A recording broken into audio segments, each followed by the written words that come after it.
Good morning mga ka-builders. Dumating na yung aking order from China. Mga solar lights. Solar lights. Ito na. Ito na. Ha? Magbukas kayo. Tingnan natin yung ano. Yan ay marami to. Ito 100 watts. 100 watts na solar lights. Marami ito, 300 watts, 200 watts, 50 watts.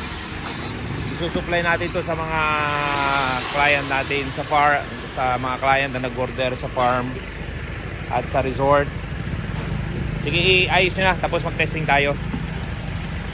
Yun, so pwede kayong mag-order mga ka-builders. Marami tayong solar lights. Tingnan natin isan, buksan mo ulit.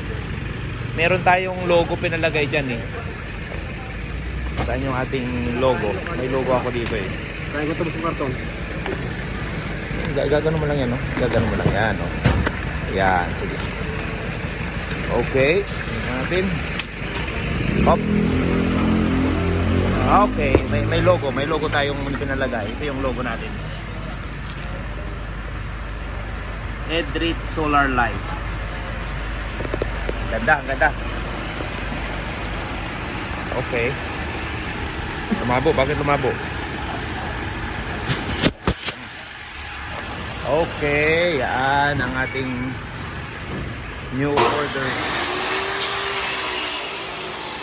Nagpa-fabricate pa rin tayo dito ng mga ganito. Ongoing yung ating fabrication. Paabot doon, paabot. Taas. Dito ito sa Santa Rosa, Laguna. Yan. Update ko na rin kayo mga ka-builders dito. Marami tayong mga dito sa likod, meron tayong mga fabrication area. Pinipinturahan yung mga bakal. Then, good thing, meron ako mga alaga dito. Ito yung mga pinabreed ko na chicken, ng mga manok. Yan sila oh. Lalaki na nila. Lalaki na nila mga ka-builders.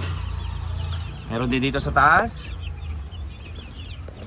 4 na compartment to eh. 4 sila eh. Yung iba naman nandito. Mga lahing ano yan, mga lahing magaganda. Nalibangan tayo dito. Pag malalaki na to, ilipat natin doon sa farm. Opya. Yo, dami. Dami. This is it, mga ka-builders. Okay. Ito ay dito sa Santa Rosa, Laguna. At ito yung aking update sa aking libangan at trabaho. Yan. Okay, that's all for now. Bye-bye.